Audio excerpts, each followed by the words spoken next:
Assalamualaikum warahmatullahi wabarakatuh. Perkenalkan, nama saya Siti Damayanti. Saya adalah mahasiswa Sarjana Terapan Universitas Nasional. Nah, di sini saya akan menjawab soal ujian tengah semester Etnomedika. Kelebihan dari obat tradisional itu yang pertama mudah didapat. Nah, karena obat tradisional itu mungkin bisa saja kita temukan di sekeliling rumah. Dan yang kedua itu kelebihannya relatif sangat murah. Jadi tidak terlalu mahal.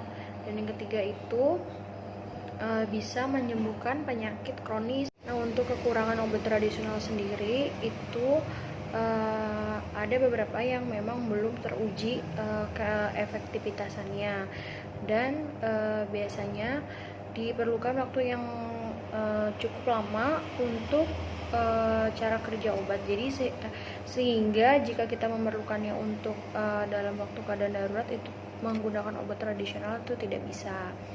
Nah, selanjutnya yaitu kelebihan dari obat modern. Yang pertama itu dia itu sudah teruji secara efektivitas, terus dan memiliki izin resmi dari pemerintah. Kemudian obat modern ini bisa digunakan dengan cepat untuk mendapatkan khasiat atau efektivitasnya. Biasanya obat kimia ini bisa digunakan untuk dalam keadaan darurat seperti itu. Kekurangan dari obat modern ini yang pertama itu dia harganya relatif mahal, karena biasanya itu ada beberapa zat kimia itu kita diimpor dari luar. Kemudian efek sampingnya yang memang ada, dan obat modern ini biasanya tidak bisa digunakan untuk penyakit kronis. Nah, sekarang apa saja sih contoh dari obat-obatan tersebut? Obat tradisional itu contohnya ada daun jambu biji, jahe, kunyit, kemudian cengkeh, jinten hitam. Dan contoh dari obat modern itu ada antidepresi, biasa paracetamol, obat-obat batuk, untuk demam seperti. Dan mengapa penggunaan obat tradisional di Indonesia itu saat ini sangat meningkat? Nah, kita kembali lagi karena Indonesia ini memiliki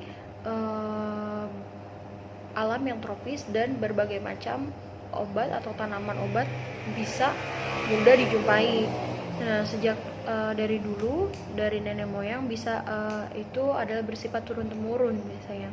Karena semisal ada satu obat yang memang dipercayai dalam satu keluarga tersebut.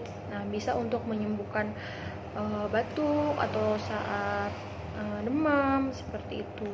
Jadi mereka mempercayainya itu sejak dari dulu. Kemudian faktor lainnya itu bisa saja karena obat tradisional itu mudah untuk didapatkan, dan sekarang banyak sekali orang-orang yang menjualnya. Bahkan obat tradisional itu juga dipercayai tidak memiliki efek samping yang begitu kuat. Nah, selanjutnya perbedaan antara jamu, OHT, dan fitofarmatika. Nah, untuk jamu itu sendiri, yang pertama itu sudah terbukti keamanannya berdasarkan data yang empiris. Nah, untuk OHT juga sudah terbukti aman. Kemudian persyaratan sudah teruji secara praklinik. Kemudian bahan-bahan yang digunakannya itu sudah terstandarisasi. Nah, selanjutnya yang ketiga itu fitofarmatika. Nah, dia itu sudah melalui tahapan yang empiris, kemudian aman, uji praklinik, kemudian bahan-bahan yang digunakannya sudah sesuai standar, dan untuk fitofarmatika ini juga dilakukan uji klinik sesuai dengan standar.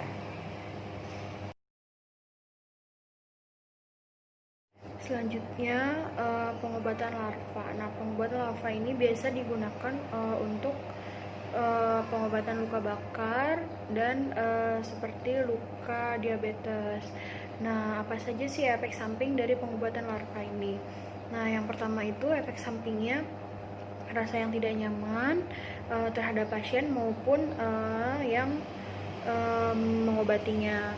Kemudian ada rasa nyerinya itu ada nyeri sedang, ringan, dan juga berat. Biasanya kebanyakan mengalami nyeri yang ringan. Selanjutnya bisa jadi perdarahan ringan, dan bisa saja alergi untuk beberapa orang yang memang tidak cocok dalam penggunaan pengobatan larva ini, dan bisa menyebabkan gangguan pernafasan atau influenza, kemudian bau yang tidak sedap saat pertama kali menggunakan pengobatan larva ini. Nah, selanjutnya itu bentuk dari pengobatannya itu yang pertama ada larva yang steril yang sudah diberikan antiseptik. Kemudian yang kedua itu tempat penyimpanan larvanya itu disimpan secara tertutup. Sejarah obat tradisional di Indonesia. Nah, Indonesia ini kan negara yang sangat tropis, sehingga 80% tanaman di dunia itu ada di Indonesia. Nah, istilah jamu itu dimulai sejak awal tahun 15-16 Masehi yang tersurat dalam Prambon Kastasuro. Menurut Pos, pada masa penjajahan Belanda sekitar pada abad 17, para dokter Belanda, Inggris maupun Jerman tertarik untuk mempelajari jamu. Nah, sampai ada beberapa dari dokter di sana menuliskannya dalam sebuah buku. Pada tahun 1850, seorang ahli kesehatan yaitu Girlov Wasik membuat kebun tanaman obat. Nah, kebun tanaman obat ini akan diinstruksikan kepada seluruh dokter agar menggunakan pengobatan secara herbal. Hasil pengobatan tersebut dipublikasikan di Medical Journal of the Dutch East Indies. Nah, selanjutnya pada tahun 1892, seorang ahli farmasi yaitu William Gerber yang saat itu bertugas sebagai direktur di Kebun Raya Bogor berhasil mengisolasi bahan aktif tanaman dan membuktikannya secara efektif secara farmakologis, yaitu morfin, kinin, dan koka. Dan pada akhir tahun 1930, Dr. Abdullah Rashid dan Dr. Seno Sastroamijoyo menganjurkan penggunaan jamu sebagai upaya preventif untuk menggantikan obat yang sangat mahal pada saat itu. Mereka tertarik untuk mempelajari seni pengobatan tradisional yang ada di Indonesia. Di Solo diadakannya konferensi 1 tentang penggunaan jamu. Nah, pada saat itu penggunaan jamu sangat meningkat pesat dan ada beberapa PT atau pabrik yang bermunculan saat itu.